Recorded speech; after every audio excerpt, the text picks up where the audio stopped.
I remember, I think in '82, I was taking my ordination test, and got in there, and I got cold feet.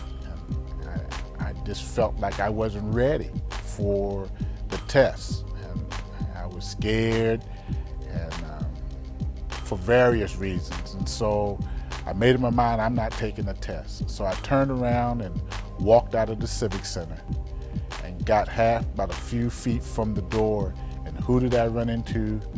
Elder Thomas Jakes. And he says, "Where are you going?" And I said, "Well, I'm not ready for this test, man." I said, "I can't pass this test, and I don't want to, just look like a fool." He said, "Man, you don't get opportunities in life very often like this."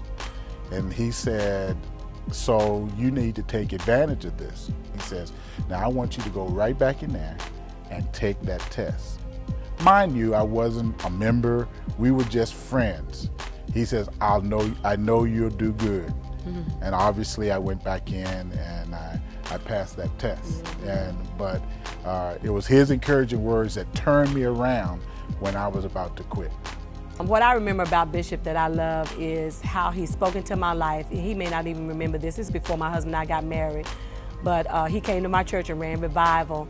And I had been going through a period of my life where I was just so uncertain, wanted to leave, was gonna move away and get another job. And he and I fellowshiped briefly after church that night.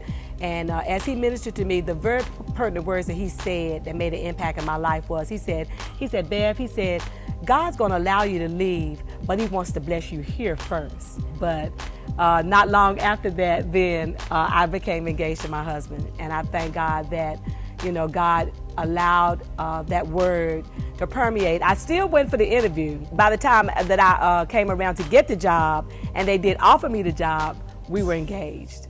And no turning back since that time. Hallelujah.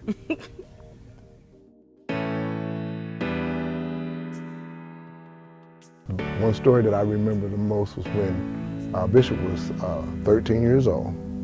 We both just gotten saved, and a guy by the name of Jack Brewer called us to his home and said he wanted us to get some young people together to sing an A and B selection for the church. We went to the First Baptist Church of Vandalia.